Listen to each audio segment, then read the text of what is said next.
Hello guys, आज का video में बात करने वाले हैं कि हरियाणा में अचानक मौसम बदला।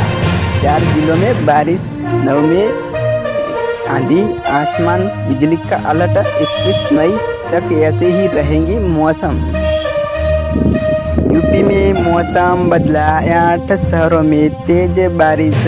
सोनभद्र में सड़कों पर पानी भरा। पूर्वांचल में बदला छाए, 50 जिलों पर रेड अलर्ट जारी।